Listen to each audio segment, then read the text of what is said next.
Thanks. First of all, I just want to say that after 2 days of lobbying around Yemen in DC, it's nice to be in a room with friends. Right in the mic, please. Okay. Yeah. You want to bring it closer. Okay. Sorry, also short, so.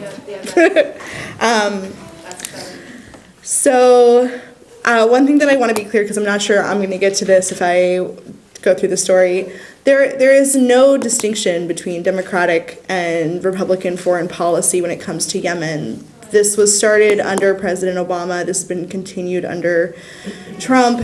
And the truth is that the most frustrating meetings that we had the other day, for me personally, were with Democratic staff on the House Foreign Affairs Committee who have the audacity to say at the end of the meeting that they don't think things are getting worse in Yemen. Well, isn't every day without running water, isn't every day without electricity, isn't every day that you live with drones circling overhead a worse day? So the U.S. started supporting the Saudi-led intervention right away. In 2015, the U.S. made a deal with Saudi Arabia to sell them $1.3 billion in arms. In 2017, it became a $7 billion agreement. The U.S. assistance towards the Saudi-led coalition in Yemen does not just include arms. It is, as Kathy mentioned, refueling midair, targeting assistance, U.S. personnel in the Joint Command Center, logistical support, and arms sales. And U.S. arms, as reported by Human Rights Watch, have been used in some of the most deadly aerial attacks in Yemen. A funeral hall in Sana'a, while a funeral procession was in progress, which wounded 500 and killed 140. An attack on Mastaba Market, which killed 97, including 25 children. An attack on Doctors Without Borders Hospital, which killed 11, wounded 19. Not every single one of these attacks was against international humanitarian law. Civilian infrastructure is critical during armed conflict, and one of the most illustrative examples of this actually has to do with the humanitarian crisis, where airstrikes in Sana'a can be directly attached to the start of the cholera outbreak. So far, the number of people who have been killed in the conflict is approximately 10,000, with 2/3 of those deaths being the result of the Saudi-led coalition. But the real number comes from the destruction of civilian infrastructure. It's attacks on markets that keep people home. It's the attacks on water treatment site, which sounds so innocuous, you don't really know what it means until you realize that's what keeps water clean. Last year, it was expected that 50,000 children would be dead by the end of 2017. So the numbers that you see attached to the conflict specifically don't come even close to the damage of war. And one of the things that they don't really tell you when you're talking about famine, and which I didn't learn until a few years into advocacy, was that if people are malnourished, they actually can't absorb medicine. So there's a compounding effect there of what happens when you're starving. And now we see the outbreak of diphtheria, a disease that shouldn't really exist anymore. In fact, in the U.S., there were 57 cases between 1980 and 2004. There's vaccines, there's antibiotics, but they can't quite get into Yemen because how do you travel roads that are being attacked? How do you get into ports when they're being blockaded? There have been so many indiscriminate deaths at the hands of the Saudi-led coalition with U.S. support that the UN actually put the Saudi-led coalition itself on a blacklist of children's rights abusers. They were on this list last year, and the Saudi Arabia blackmailed their way off of this list by threatening to withhold UN funding. And that's not sort of a lefty conspiracy. That's straight from Ban Ki-moon. This year they are on that list again. But despite knowing all of this is really well recorded. All of this has been reported on. You have the World Health Organization and the World Food Program saying there's no sustainable way to address the famine. There's no sustainable way to address the cholera outbreak until bombings end. Knowing all of that, the U.S. has continued to support the Saudi-led coalition. And that's why we have to organize. And I guess what I want to say is part of organizing is really just telling stories. And, you know, as sort of a young woman doing this work, I have a hard time convincing people that I've worked in Bosnia and Uganda in post-conflict contexts. But I think having worked there, it's really hard to describe to Americans what the long-term effects of war are. I mean, how do you describe walking the streets and seeing someone begging for a pair of sandals when they don't have hands to put change into? How do you describe torture wounds on a body 20 years after the wounds? How do you describe a mother's aching heart 20 years after their child was lost in a conflict and she still doesn't know if the child is dead or alive? How do you describe someone like Rita, who you can work next to for 6 months and then realize she was orphaned by the conflict 10 years ago? How do you describe someone like Ben, who is like the smiliest person you've ever met, but was separated from his aunt in a market when he was 9 and has never been able to afford to go back to see her or to try to find her, who, when they were separated, was thrown into a rickshaw, driven out of town while there were gunshots all around him and the truck was lined by bodies? How do you describe that to Americans who will never see anything like that unless you actually try to get into the policies of war? When those wounds are real, there's really no other option besides doing something about it because it's so unconscionable. The statistic that really bothers me the most, though, is the Yemen's total population number, which is 27 million, because you have, I'm not going to do all of them, but you have 22 million who are dependent on humanitarian aid, 8 million who are at risk of famine. And famine is a really important word for humanitarian actors because it means that you risk death by starvation. Food insecure is when you don't know where your next meal is coming from. So, and the thing is, these statistics, this is for a population that has as much responsibility for the conflict as we do for what's happening in Iraq or Afghanistan. These are civilians. So you turn that and you turn that to look at your own family. Statistically, if my family were in Yemen, there's 4 of us in the immediate family, 2 of us would be food insecure, and 3 would be dependent on humanitarian aid. In my larger family, there's somehow 16 of us, which seems like a crazy number, but including cousins and aunts and uncles. And in that family, which is pretty standard, 4 of us would be facing famine, 10 would be food insecure, and 13 would be dependent on humanitarian aid. You know, in the U.S. we have this oath, and that doctors take, right? It's the Hippocratic Oath. It's translates to nil nocere, and it means basically do no harm. And man, I wish there was something comparable for politicians. I really wish there was, because this is so. There's this basic principle we kind of have as humans, right? I mean, we teach our kids that violence is wrong, but somehow politicians forget that. But there's a sense of if there's someone in front of you who falls off, who say they're riding a bicycle and they're hit by a car and you see it, you're kind of duty bound as a general human being to go see what's happening, to see if they're going to be okay.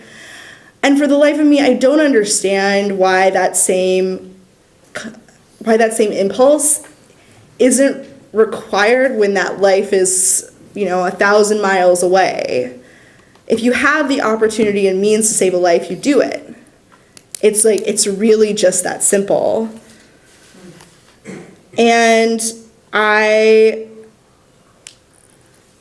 think that that's why political action is so easy here, because political action for us can be like 5 minutes. It can be 5 minutes of a phone call. It can be attending a rally. It can be writing a letter. It can be making postcards. There's so many different ways that you at least have a say in whether or not your politicians are going to oppose this war. And that's something that most Yemenis do not have the opportunity to do.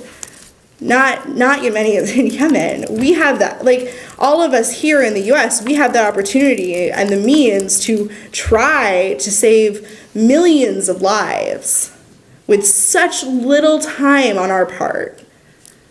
Although hopefully more if you're willing to get arrested, like Sally is. But I think that, I'm gonna end on good news. I do think that momentum is on our side. Last year in the Senate, there was unprecedented opposition to an arms sale. It was SJR 42, an arms sale to Saudi Arabia, and 47 senators voted to oppose the deal. That has never happened before, that kind of opposition. It still went through. It was 47-53. And then we have Yemen Can't Wait sign-on letter with over 400 leading thought leaders from a variety of sectors who have signed on to say, this is a humanitarian crisis that you are complicit in, U.S. You can't ignore it. We have now in the House, there's actually a piece of legislation on this. It's H-Conres 81 that uses the War Powers Act to end all U.S. support for the Saudi-led coalition in Yemen. And we're expecting there to be a Senate version of that bill soon. So now is when your pressure is so important, because we actually have ways to take action that are so specific, that take 2 minutes of your time to call. And I know that this is something that everyone is asking you for right now, to be involved in politics in some small way. But this should be on the top of your list, because this is 2 minutes of your day to try to save millions of lives. This is the worst humanitarian catastrophe ever. This is the biggest cholera outbreak worldwide ever. If this isn't the red line that we draw in U.S. foreign policy, I don't know what is. Which is the last thing I'm going to say, which is something that I learned in school a long time ago. The U.S. has really just been so disappointing on foreign policy and humanitarian law in general. But the U.S., one of our Supreme Court justices was actually the opening prosecutor at the Nuremberg War Tribunals, the prosecution of Nazi war criminals after World War II. And in those opening statements, he said that the crimes which we seek to condemn are so heinous that civilization cannot tolerate their being ignored because it cannot survive their being repeated. When you have 22 million of 27 million who are dependent on humanitarian aid, what you're seeing is a civilization not surviving these crimes being repeated. That's what it comes down to. So, can we take a few minutes of our day to try? I say yes.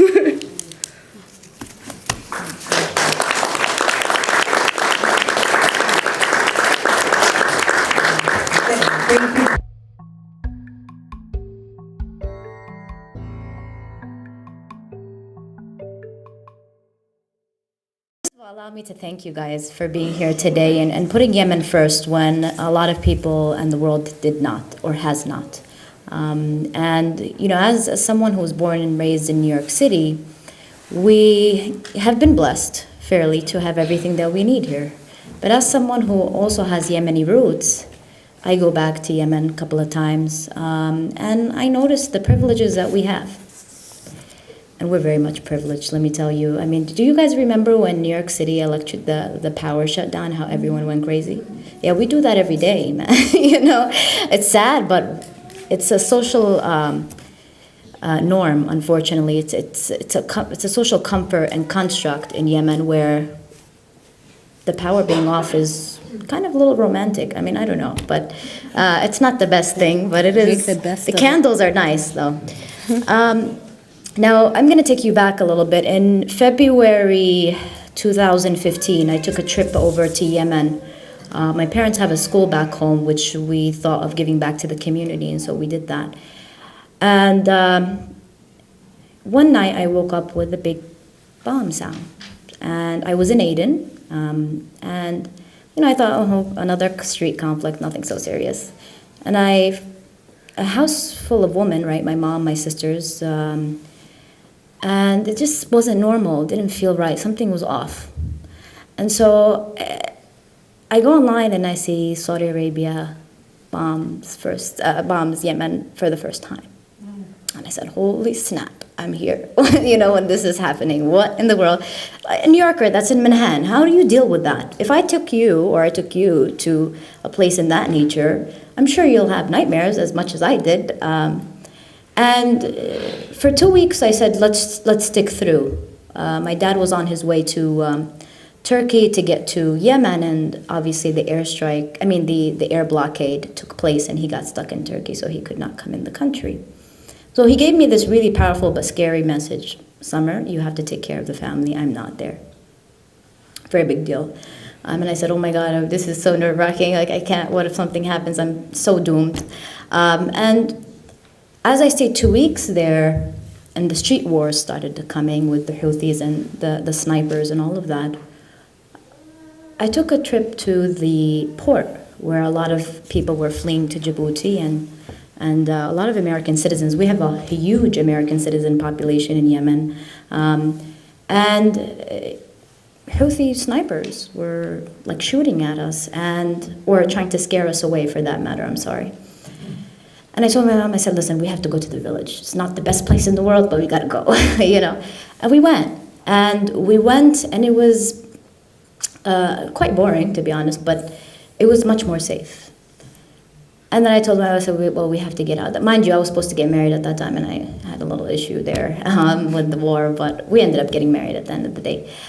And from Yafet, which is a village in southern Yemen, I took a trip to Sana'a, and that's where the airstrike. There was no street wars in that area. There's airstrikes.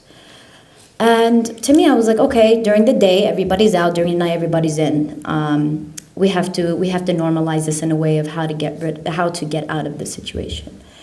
And as someone who's from New York, I think, oh my God, 6 months, I had to take off a semester from school. How do you explain that to your professors? Oh, I'm sorry, I'm stuck in a war. That's what I did.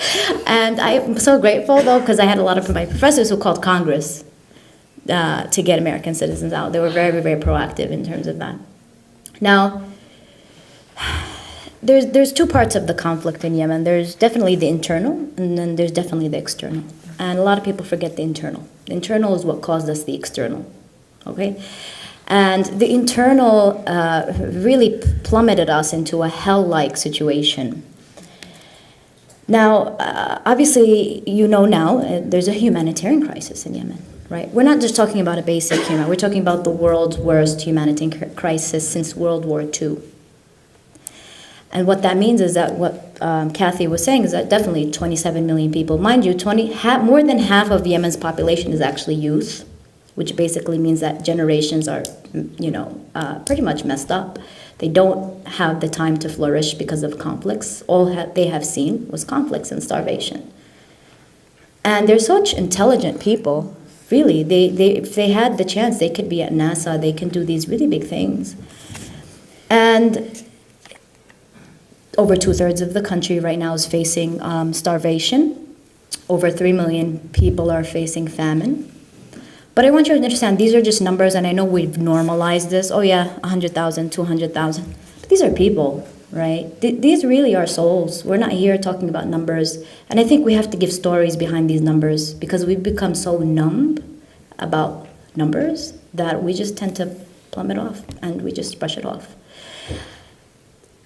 So about 75% of Yemen's population obviously is in need of humanitarian assistance. Cholera, seriously, cholera. Like, this is This is like great-grandfather, grandparents' days. I mean, what is this, cholera? can be solved literally just by water. Literally, right? My father went back overseas last year to rebuild our school after it was airstriked. And he actually got sick by cholera. So there is no difference between a well-off, wealthy person in that area and the poor person. Anyone can get it. And it was very scary at that time. I said, wow, this is actually really, it's creeping in every home. And for cholera to have, I think there's about 1 million cases of cholera. About 3,000 people were killed from cholera. Literally, it's something so simple to solve. But because of the situation and the lack of sanitation, right, the lack of aid, the lack of instability, unfortunately, in the country, it has caused an appalling situation back home. And after I came back from Yemen during the war, I stayed 6 months actually. I gave some sacrifice to my husband a little bit, and then I said, okay, I need to leave. Take care, buddy. I came back and I said, we have to do something. We really have to do something. I can't just sit here and watch. At least try, right? At least if you try and you fail, you say, at least I did something. But if you just watch and you don't do anything, it's part of the guilt. We're very much hopefully a conscious society. And so we try to feel comfort in a way that we've done something to leave as a legacy, or even as good deeds, quote unquote, if you're a religious person.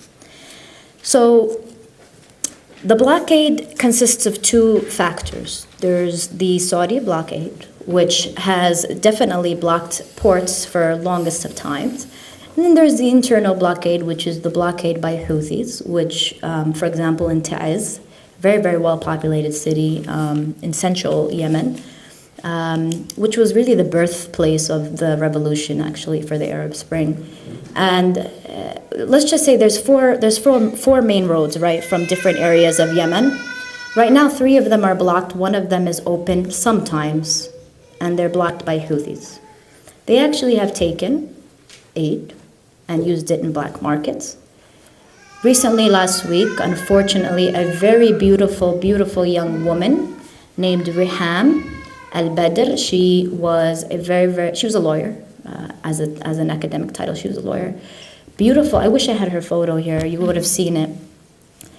She was actually killed last week from Houthis, and she was distributing aid. So at this point, there is no differentiation between someone who's actually... And by the way, I always push for this.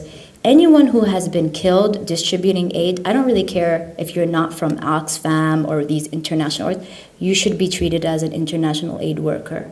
We should have outcries because they have distributed aid. They are helping society, even if they don't work with these international organizations. And it caused big pain in the heart for a lot of us. How can someone be distributing aid get killed so easily? Imagine you just walking around distributing aid, like for example the Texas, the hurricane, yes. And people would imagine if somebody just shot up random people. How would you feel? Very, very horrendous situation. Now, obviously there's improper sanitation, water, but above that, we're talking about maybe the next 2 generations being at complete collapse. And for lack of a better word, it's policy, it's politics, it's dirty politics. But these are lives. And to be honest, the way we're silent, it's actually killing people. Unfortunately, it is what it is, I have to say it. We are not doing much. And that's why we're here today. So we formed an organization called Yemen Aid here in the tri-state area with Yemeni American professionals. Now, in early 2017, we had decided we need to be very unconventional. We have to prove ourselves in a way where we are unique, but we are people of implementation, people who actually do what we say. And we've seen a lot in the international orgs that we don't see a lot happening. Now, we are a group of volunteers. In other words, we're not paid. We don't get compensated for any of our work, which is great because we're privileged people. I have a job. You have a job. Why should I take money from those who really need it, right? So a group of young, educated Yemeni American doctors, risk analysts at top audit firms for the United States, very, very intellectual people. And our team consists also back home of 200 to 300 volunteers in all major cities across Yemen. Now, what we've done so far is quite. For me, I'm like, yeah, we could do much more, but I'm very quick. I'm not a very patient person, so I always want more.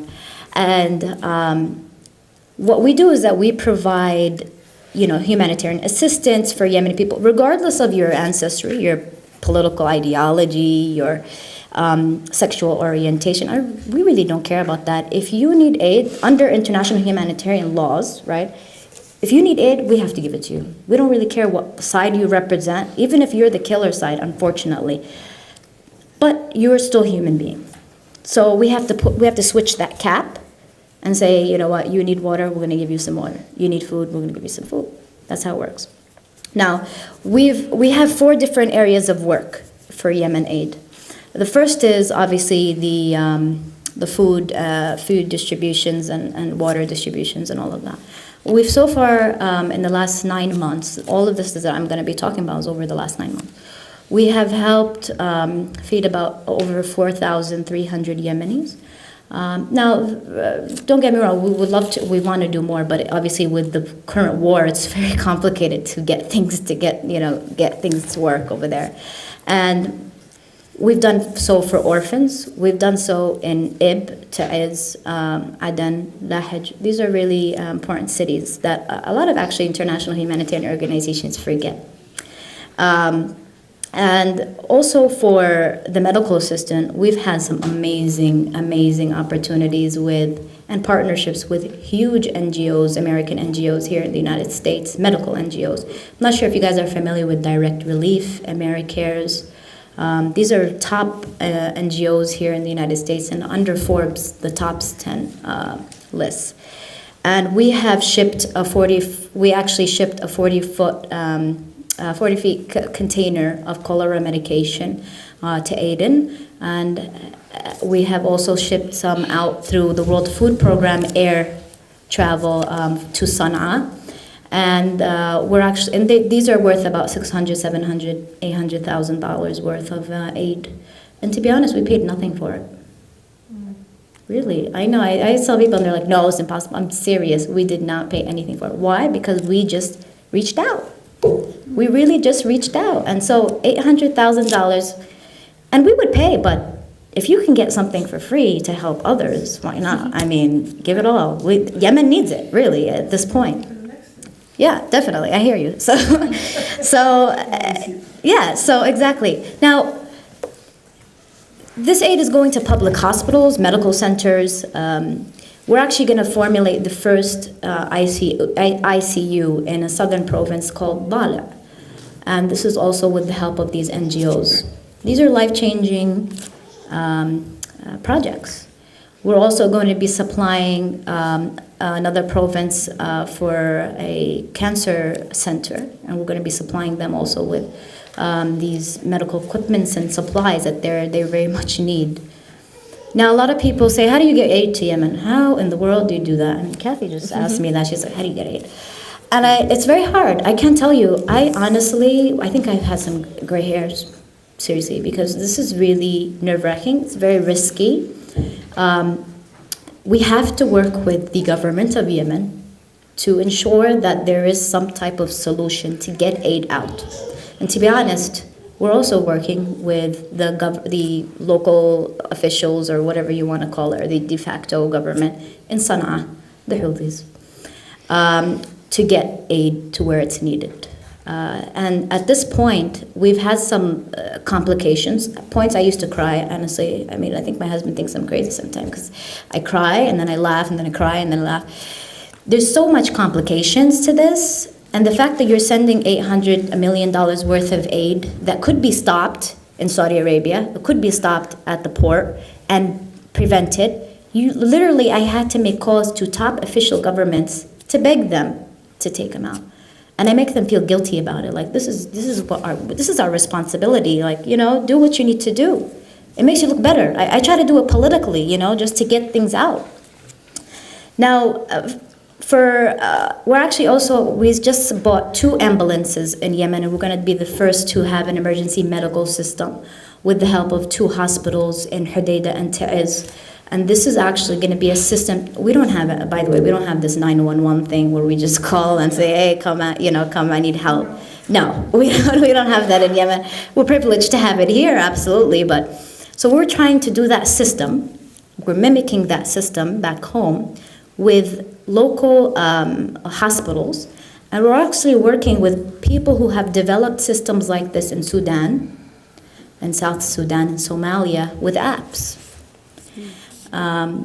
Now, internet and electricity, we're trying to work around it, but we're trying to be innovative in a way where we can actually get help for those people, especially in conflict. And so hopefully we're going to do that in the next few months, and we already got the ambulances from Oman, Kingdom of Oman, to Yemen, and I'm surprised how it makes it through, but it does. So now, also on the side of this is that we've also had soap distributions, education awareness on, hand washing campaigns, very basic things. It sounds silly, but to them it means a lot. Over 100,000 soaps were distributed across Yemen to public local hospitals and also public schools with kids. And I wish I had photos. This is my phone. I know Susan told me, do you need PowerPoint and all that, and I couldn't get back to her. I'm sorry. Another part of our aspect of our work is also awareness. Wow, seriously, America is just so, wow. I went to Chicago for a trip just to talk about Yemen. I felt like they were talking about Iran. Like, it was just very, the statistics were very confusing. They actually think we're a country of Shia population. They don't know that. They're just mind-boggling. And I'm not going to laugh about it. I'm just going to be like, no, you got it wrong. This is what's happening. America does not know what's going on in Yemen except for CNN, what CNN tells them and what Fox News tells them. Simple. Now, you can do your research. You can pick and choose what you want to hear. But you have to hear it from those who are from Yemen. It gives you a better idea of society, how the situation is in the country. So our goal here is, we spoke at the United Nations in Geneva twice. We have also spoken in Chicago and the University of Chicago. We spoke with the World View. These are radio interviews that take in Nobel Peace Prize winners. We've had a recent event in Washington, D.C. with Gerald Freiston, and he's a former ambassador of the United States, former ambassador to Yemen. And we try to push for an agenda of making people aware, but also how to help. So, I know I've been talking a lot, I'm sorry. How you help is very simple. It's 3 things. Go on the website, yemenaid.org, okay? We're volunteers, so there's nothing that goes capital towards the team. It shows the efficiency of how we run. We have intentions of just trying to help, to be honest, or else I could be at home right now sleeping. Share it. Donate if you can. If not, just spread the word. We're trying to make an impact in a way where, at least during the war, we've done the temporary help that we need to do. But what comes after that is rebuilding Yemen, hopefully when the war ends. And everyone says, what is your answer to how to help a situation? End the war. It's very simple. You must end the war. Internally, externally, this is what's causing it. Then you build Yemen once again. Right now, obviously, the situation is horrendous. South, north, east, west. But these are the things that we're doing. We hope to continue. We wish to continue. We cannot do it without the help of people and the cooperation of governments, the cooperation of organizations. But it really is beautiful to see the amount of help. And I really am really touched by this audience here. We're going to take a selfie later on before we go. Okay, I just want to take a selfie like that. We really are. I'm serious on this. And we want to show the world that, hey, there are people that are actually coming out for Yemen. And I want to tell you, this whole panel is very negative, by the way. We're very negative right now. Yemen is this, Yemen is that. Yemen was the first country to export coffee beans that you're drinking every day. Yemen was the first to have skyscrapers. That's right. Skyscrapers First skyscrapers in the world. Yeah. out of clay and sand. And Yemen was the first to have innovation, and Muslims and Arabs were the first to finalize mathematics. We have a beautiful history. We've just been messed up, unfortunately, with current leadership. So every morning you think about coffee and you drink your coffee, think about Yemen, because it's really your fuel to your engine at this point, right? So I don't drink coffee, I don't like it, but I heard that it tastes fine for people who drink it. Mocha is the best. Yeah, but have you ever seen your guys' withdrawal? No. The withdrawal is horrendous. I've seen it. It's really bad. Yeah, it's very bad. Yeah. So anyways, think about us in a positive light. Not always negative. It's a sad situation, but think about how we were and how we can become once again. We want to become that happy Yemen. And we will, by the way, hopefully, until until the last day of our lives, we will proactively talk about this. Let's just work together and, create some type of network and talk about Yemen and about the situation realistically, but also about how beautiful our history is and how it was. These beautiful photos that you have with you, these are gorgeous. I mean, not the one with the destroyed, stuff over there, but Sana'a is beautiful. Who we are as an identity of Arabs is a big deal in prehistoric Islamic times. And so with that note, just the coffee thing, just remember that. And we're good from now. Thank you so much.